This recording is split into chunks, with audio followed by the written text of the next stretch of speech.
Salam saudara dan saudari yang dikasihi oleh Tuhan Yesus Kristus. Salam sejahtera buat kita semua. Jalan hidup orang Kristen itu tidaklah seperti ibaratnya jalan tol yang bisa melaju dengan kencang tanpa hambatan. Jadi di sini artinya itu mulus-mulus saja jalannya. Tetapi jalan hidup orang Kristen itu terkadang bisa seperti ibaratnya jalan makadam yang memiliki beberapa lubang dan terdapat batu-batu serta rasanya itu seperti bergelombang. Jadi tidak nyaman kalau kita melewati jalan makadam itu. Nah, kata Kristen itu sendiri itu berarti adalah pengikut Kristus. Sebagai pengikut Kristus, maka setiap orang Kristen itu harus siap untuk menderita. Bahkan di dalam Alkitab juga tertulis bahwa setiap orang Kristen itu dipasang kuk yang beratnya tidak sama antara orang yang satu dengan orang yang lainnya. Namun Tuhan memberikan jaminan kepada setiap orang Kristen bahwa kuk yang diberikan itu tidaklah berat, melainkan ringan. Artinya setiap orang Kristen itu dipasang kuk yang tidak melebihi kekuatan atau kemampuannya masing-masing, sehingga setiap orang Kristen atau setiap kita masing-masing itu mampu menanggungnya. Puji Tuhan. Lalu kenapa toh Tuhan kok memberikan ujian? Bahkan ujian itu terasa berat dalam hidup setiap orang Kristen, dalam hidup setiap kita, dalam hidup saudara, bahkan juga dalam hidup saya secara pribadi. Nah, tujuan Tuhan memberikan ujian dalam hidup setiap orang percaya itu adalah untuk membentuk supaya apa? Supaya iman kita itu semakin hari semakin kuat, supaya iman kita itu semakin hari semakin tangguh, bahkan supaya iman kita itu semakin hari semakin bertumbuh di dalam Tuhan. Jadi iman kita itu tidak stagnan atau berhenti di tempat, melainkan bertumbuh di dalam Tuhan.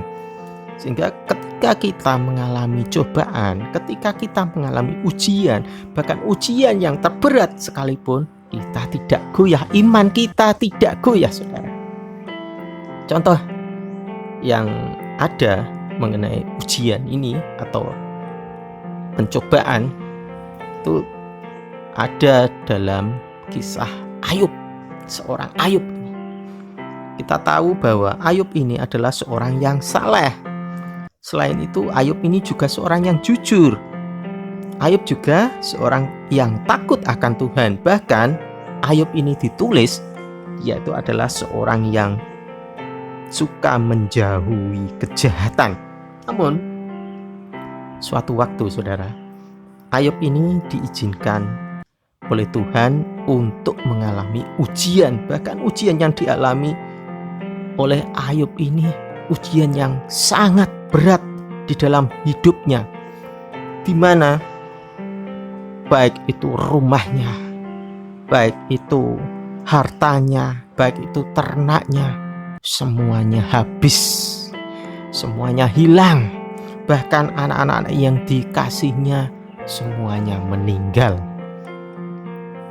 Nah, pelajaran apa saja yang bisa kita peroleh dari kisah Ayub ini? Pelajaran yang dapat kita peroleh dari kisah seorang Ayub ini adalah di mana pada saat Ayub mengalami kepahitan dan kegetiran hati karena beratnya beban penderitaan yang menimpanya atau yang dialaminya. Namun akhirnya Ayub ini sadar. Akhirnya Ayub ini mengerti bahwa di dalam Tuhan ada kekuatan, di dalam Tuhan ada kuasa, bahkan di dalam Tuhan ada kemenangan. Puji Tuhan, kita pun sebagai orang percaya atau sebagai anak Tuhan atau sebagai orang Kristen hendaknya juga menyadari, hendaknya juga mengerti bahwa di dalam Tuhan ada kekuatan, di dalam Tuhan ada kuasa, dan di dalam Tuhan ada kemenangan, saudara. Contoh dalam kehidupan sehari-hari ini, contoh saja, saudara. Misalnya, sebelum bertobat, itu seseorang mengalami lancar usahanya atau bisnisnya. Tetapi setelah orang itu bertobat dan mengikut Tuhan, bisnisnya justru malah mengalami masalah, atau bisnisnya justru malah tidak lancar. Nah, dalam keadaan yang seperti ini, maka yang harus dilakukan adalah semakin mendekatkan diri kita dan berserah penuh kepada kuasanya Tuhan. Jangan malah ketika kita mendapat ujian, ketika kita mendapat pencobaan, bahkan ujian yang kita alami, ujian yang menimpa kita itu sangat berat rasanya, kita malah memilih lari meninggalkan Tuhan. Jangan sampai itu kita lakukan, saudara. Mungkin saja Tuhan itu bermaksud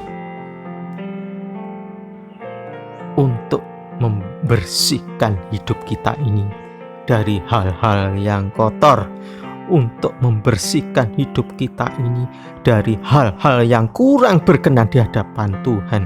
Mungkin cara kerja kita dahulu, cara bisnis kita dahulu, cara kita melakukan usaha itu dahulu bertentangan dengan firman Tuhan, tidak sesuai dengan kehendaknya Tuhan.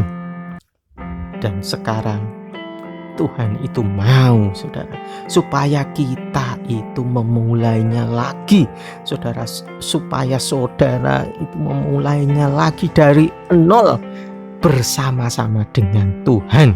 Dan kemudian selang beberapa waktu akan bertumbuh. Usaha yang kita lakukan tersebut akan bertumbuh demi sedikit. Usaha yang kita lakukan, bisnis yang kita lakukan itu bertumbuh sedikit demi sedikit, sehingga usaha yang kita lakukan itu mengalami kelimpahan berkat.